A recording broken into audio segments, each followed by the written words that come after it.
सी plus plus programming series में आज हम देखने वाले हैं strings in C plus plus को, जिसमें हम देखेंगे कि स्ट्रिंग्स क्या होती हैं। अगर हमारे पास कैरेक्टर एरेज का कंसेप्ट मौजूद है तो हम स्ट्रिंग्स को क्यों यूज़ करने वाले हैं। इसी के साथ साथ हम क्या करेंगे, कैरेक्टर एरेज का कंपैरिजन देखेंगे स्ट्रिंग्स के साथ, और एट द एंड हम क्या करेंगे, स्ट्रिंग्स से रिलेटेड जितने भी फंक्शंस हैं उन्हें हम practically dev C plus plus पे परफॉर्म करेंगे। और अगर आपने सी प्लस प्लस प्रोग्रामिंग से रिलेटेड प्रीवियस वीडियोस को नहीं देखा तो प्लेलिस्ट का लिंक आपको डिस्क्रिप्शन के अंदर मिल जाएगा, आप चेकआउट कर सकते हैं। अस्सलाम वालेकुम friends, welcome to technical Amar. So first of all हम क्या करते हैं कि डिफरेंस देख लेते हैं कैरेक्टर एरेज का स्ट्रिंग्स के साथ। सो यहाँ पे जब हम कैरेक्टर एरे को बना रहे होते हैं तो हमें क्या करना पड़ता है, उसका साइज मेंशन करना पड़ता है। बट स्ट्रिंग के केस में क्या होता है कि हमें यहाँ पे साइज को मेंशन नहीं करना पड़ता। अब यहाँ पे एक मेजर डिफरेंस आता है, क्योंकि अगर आप यहाँ पे देखें कैरेक्टर एरे के केस में हमें लार्जर साइज की रिक्वायरमेंट होती है। क्यों?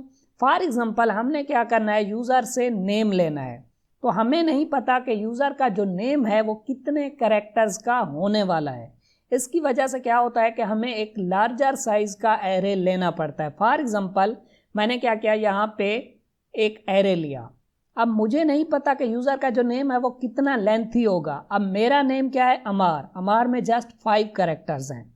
अगर यहाँ पे मैं 5 कैरेक्टर का एक एरे ले लेता हूँ तो हर यूज़र का जो नेम है वो 5 कैरेक्टर्स का तो नहीं होगा, तो यूज़र जो नेम इंटर करेगा तो उसमें प्रॉब्लम आएगी। तो इसलिए हमें क्या करना पड़ता है, जब हम कैरेक्टर एरे बना रहे होते हैं तो हमें एक लार्जर साइज रिक्वायर्ड होता है। फॉर एग्जांपल मैं अब सोचूंगा कि 50 कैरेक्टर का एरे बना लेता हूँ, इसमें सभी यूज़र्स का नेम आ जाएगा। जो भी यूज़र आएगा उसका नेम इतना ही लेंथी होगा मैक्सिमम।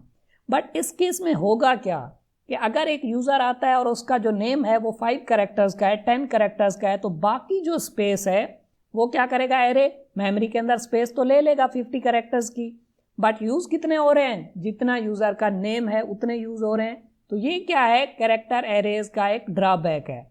बट स्ट्रिंग के केस में क्या होता है कि स्ट्रिंग्स क्या है, डायनामिक हैं, एरे की तरह स्टैटिक नहीं है, डायनामिक हैं। इस केस में क्या होगा कि हम यहाँ पे साइज मेंशन नहीं करेंगे।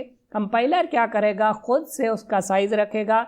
जितना यूज़र कैरेक्टर इंटर करवाएगा उतना उसका साइज होगा और उतनी ही मेमोरी कंपाइलर लेगा, यानी कि हमारी स्ट्रिंग जो है वो उतनी ही मेमोरी लेगी। तो इस तरह क्या होगा कि हमारी मेमोरी का वेस्ट नहीं होगा। सो अब हम क्या करते हैं कि प्रैक्टिकली जाके देखते हैं डेव सी प्लस प्लस पे कि हम स्ट्रिंग्स को किस तरह से यूज़ कर सकते हैं, और मेनली हम क्या करेंगे, यहाँ पे स्ट्रिंग्स के जो फंक्शंस हैं उन्हें देखेंगे। सो आप क्या करें, वीडियो को फटाफट से लाइक कर दें और हम चलते हैं डेव सी प्लस प्लस पे और इसे देखते हैं प्रैक्टिकली। सो अगर यहाँ पे हम स्ट्रिंग्स के फंक्शंस को यूज़ करना चाहते हैं तो हमें क्या करना पड़ेगा, यहाँ पे एक हेडर फाइल को इंक्लूड कराना पड़ेगा, हैश इंक्लूड यहाँ पे स्ट्रिंग वाली हेडर फाइल को हमें यहाँ पे इंक्लूड कराना पड़ेगा ताकि हम स्ट्रिंग को यूज़ कर सकें और उसके फंक्शंस को यूज़ कर सकें।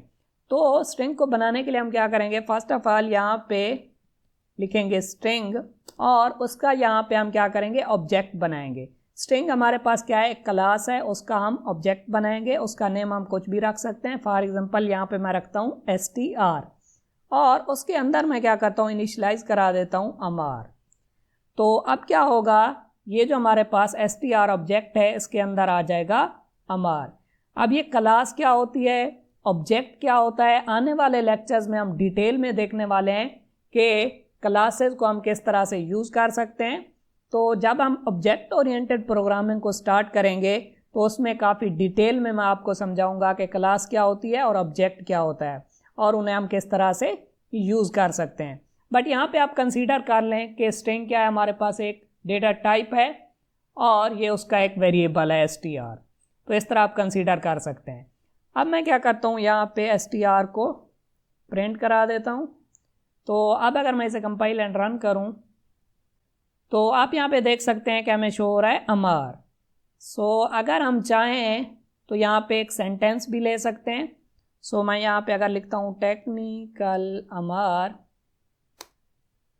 यूट्यूब चैनल, अब अगर मैं इसे कंपाइल एंड रन करूं तो आप यहाँ पे देख सकते हैं कि हमें शो हो रहा है टेक्निकल अमार यूट्यूब चैनल। कैरेक्टर एरेज में हम क्या कर सकते थे कि इंडिविजुअल कैरेक्टर्स को भी एक्सेस कर सकते थे। यहाँ पे भी हम कर सकते हैं। हम क्या करेंगे, यहाँ पे ऑब्जेक्ट के सामने स्क्वायर ब्रैकेट लगाएंगे और यहाँ पे उसका इंडेक्स मेंशन करेंगे। फॉर एग्जांपल इंडेक्स से 0 से स्टार्ट होते हैं, तो यहाँ पे इसका इंडेक्स क्या होगा 0, इसका क्या होगा 1, इसका क्या होगा 2।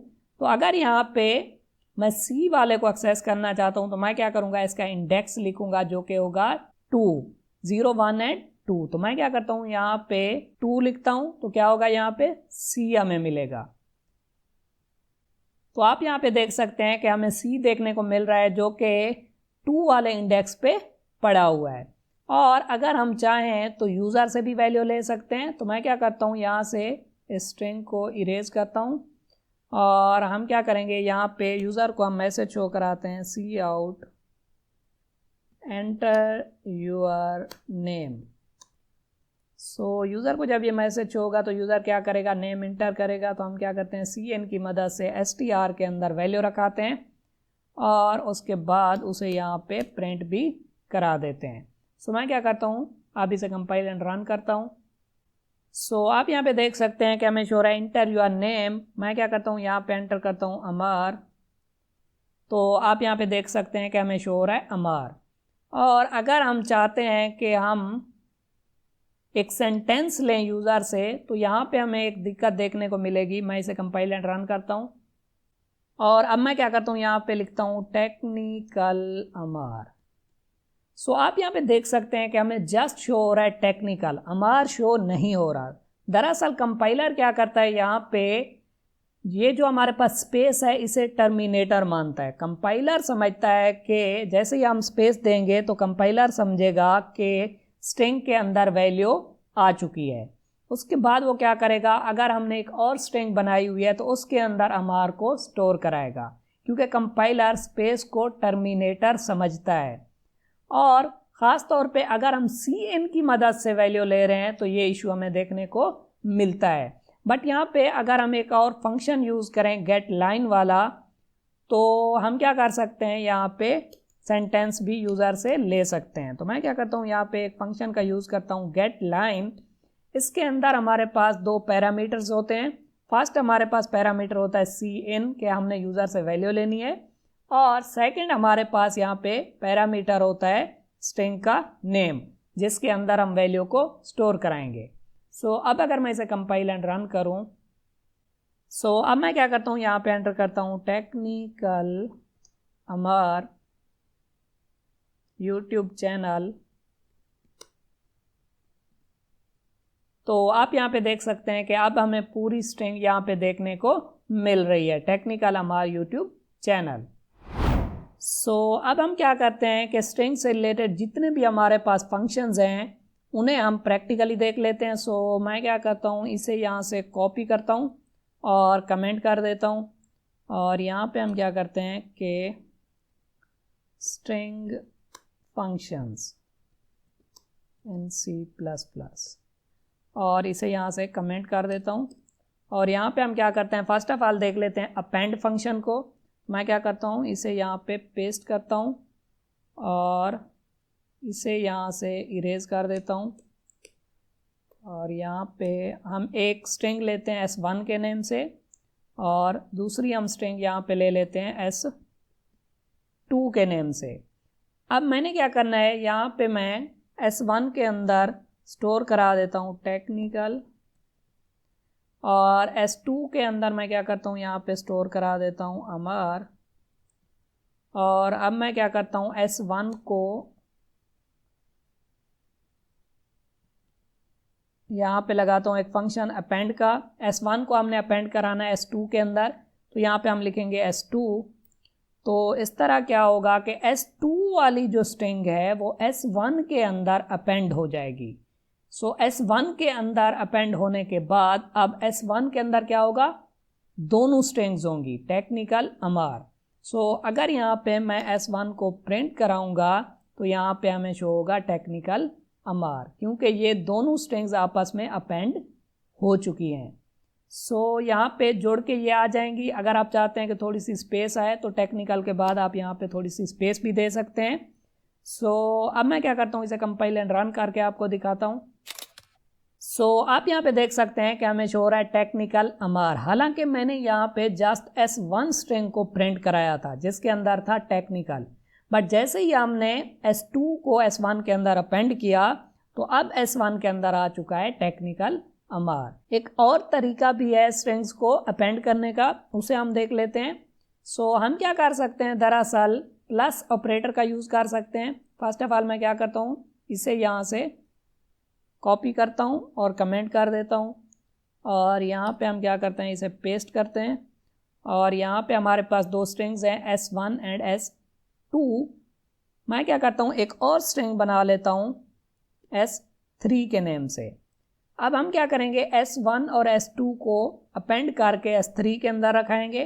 तो मैं क्या करता हूँ, यहाँ पे S3 के अंदर रखा देता हूँ S1 प्लस S2। तो हम यहाँ पे क्या कर सकते हैं, प्लस ऑपरेटर का यूज़ करके भी दो स्ट्रिंग्स को आपस में अपेंड करा सकते हैं। सो इसे मैं यहाँ से इरेज कर देता हूँ और यहाँ पे S3 को प्रिंट कराता हूँ क्योंकि इसके अंदर एडिशन आ चुकी है। सो अब अगर मैं इसे कंपाइल एंड रन करूँगा तो सेम रिजल्ट हमें देखने को मिलेगा जो कि अपेंड फंक्शन की मदद से हमें देखने को मिला था। सो आप यहाँ पे देख सकते हैं कि हमें शो हो रहा है टेक्निकल अमार। सो अब हम क्या करते हैं, एक और फंक्शन को देख लेते हैं। सो मैं इसे यहाँ से कॉपी करता हूँ और यहाँ पे कमेंट कर देता हूँ, और यहाँ पे हम क्या करते हैं, इसे पेस्ट करते हैं और यहाँ से हम एक ही स्ट्रिंग को लेने वाले हैं टेक्निकल, और यहाँ पे मैं क्या करता हूँ, एक फंक्शन लगाता हूँ क्लियर का। क्लियर क्या करता है, दरअसल हमारी जो स्ट्रिंग है उसे क्लियर कर देता है। सो मैं क्या करता हूँ, S1 डॉट क्लियर। तो क्लियर क्या करेगा, यहाँ पे स्ट्रिंग को क्लियर कर देगा। अब अगर हम S1 को प्रिंट कराएंगे तो S1 के अंदर कुछ भी नहीं होगा। सो अब अगर मैं इसे कंपाइल एंड रन करूँ, सो आप यहाँ पे देख सकते हैं कि हमें एम्प्टी स्क्रीन शो हो रही है क्योंकि S1 को हमने क्लियर कर दिया था। उसके बाद अगर हम S1 को प्रिंट कराएंगे तो उसके अंदर कुछ भी नहीं होगा। सो अब हम क्या करते हैं, एक और फंक्शन देख लेते हैं जिसका नेम है एम्प्टी। तो मैं क्या करता हूँ, इसे यहाँ से कॉपी करता हूँ और कमेंट कर देता हूँ और यहाँ पे पेस्ट करते हैं हम इसे, और यहाँ पे क्लियर की बजाय हम यूज़ करते हैं एम्प्टी। तो एम्प्टी फंक्शन दरअसल क्या करता है, एम्प्टी फंक्शन चेक करता है कि हमारी जो स्ट्रिंग है वो एम्प्टी है या फिर नहीं। तो हम क्या करते हैं कि इसी को यहाँ से कट करते हैं और इसे यहाँ पे पेस्ट कर देते हैं। और सो क्या होगा, यहाँ पे दरअसल एम्प्टी फंक्शन चेक करेगा कि हमारी जो स्ट्रिंग है वो एम्प्टी है या नहीं। अगर एम्प्टी है तो वो ट्रू रिटर्न करेगा, और अगर एम्प्टी नहीं है तो फॉल्स रिटर्न करेगा। तो यहाँ पे क्योंकि हमारी स्ट्रिंग एम्प्टी नहीं है तो यहाँ पे फॉल्स रिटर्न होगा। फॉल्स का मतलब यहाँ पे ज़ीरो रिटर्न होगा। कंपाइलर क्या करता है, यहाँ पे फॉल्स को एज ए ज़ीरो कंसीडर करता है और ट्रू को 1 कंसीडर करता है। सो मैं क्या करता हूँ, यहाँ पे इसे कंपाइल एंड रन करता हूँ।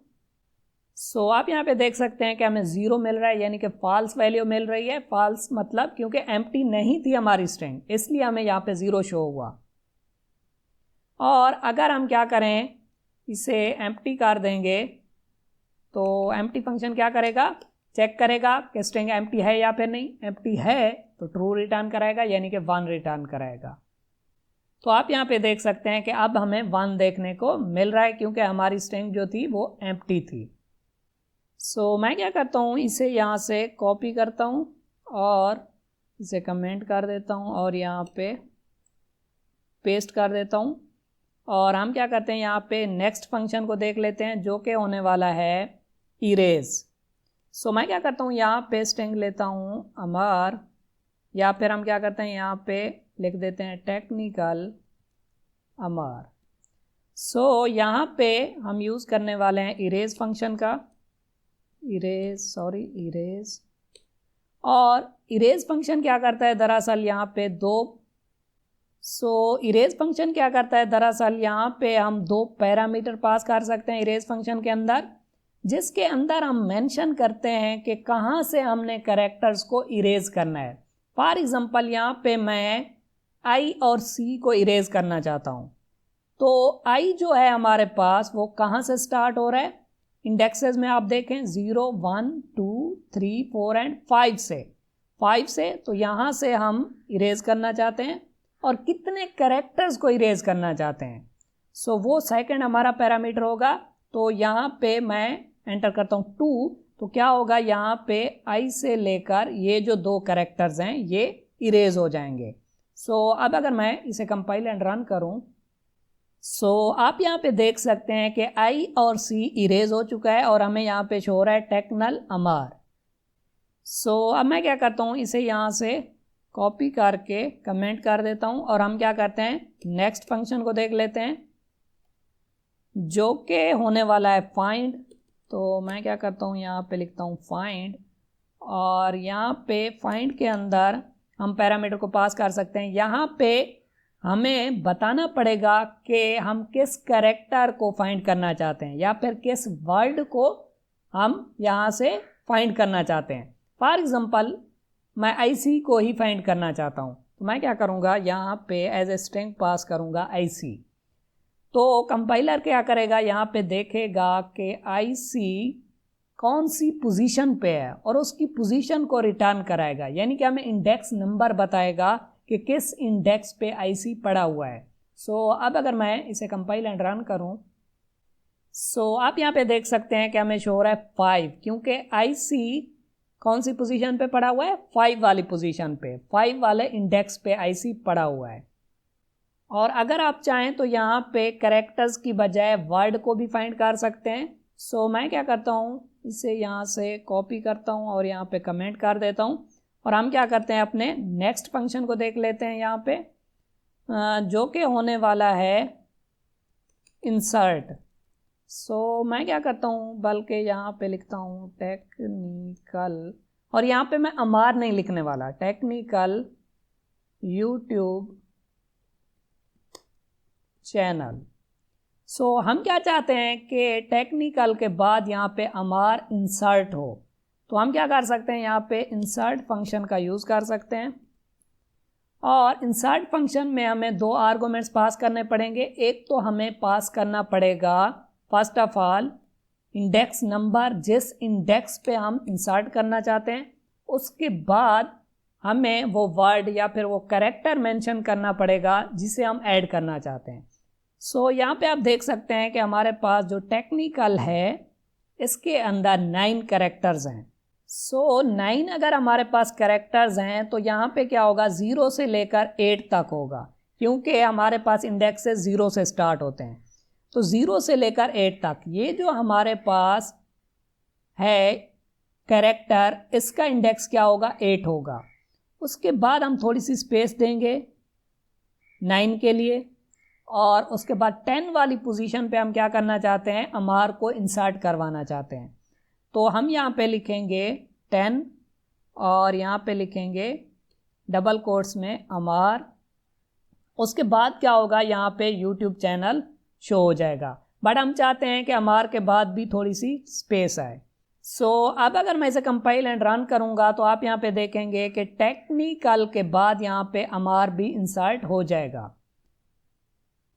सो आप यहाँ पे देख सकते हैं कि हमें शो हो रहा है टेक्निकल अमार यूट्यूब चैनल। हमने क्या किया, यहाँ पे अमार को इंसर्ट करवाया।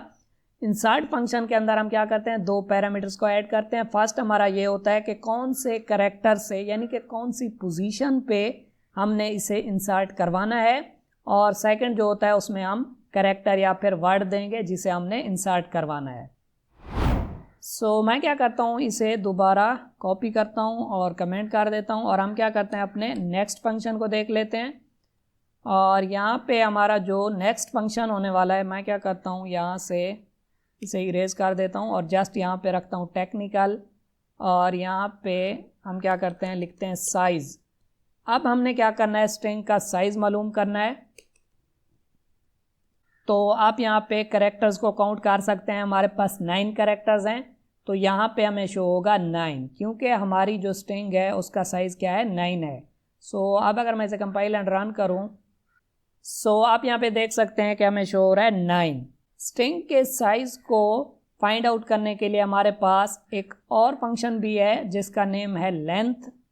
तो मैं क्या करता हूँ, यहाँ पे लाइन को एंड करता हूँ और यहाँ पे दूसरे फंक्शन का हम यूज़ करके देख लेते हैं, cout s1 डॉट लेंथ। तो अब अगर मैं इसे कंपाइल एंड रन करूँगा तो यहाँ पे भी हमें 9 शो होगा और यहाँ पे भी हमें 9 शो होगा। आप चाहें तो साइज़ फंक्शन का भी यूज़ कर सकते हैं और चाहें तो लेंथ फंक्शन का भी यूज़ कर सकते हैं। सो मैं क्या करता हूँ, इसको यहाँ से कॉपी करता हूँ और कमेंट कर देता हूँ और यहाँ पे पेस्ट कर देता हूँ। अब हम क्या करने वाले हैं, यहाँ पे देखने वाले हैं कंपेयर फंक्शन को।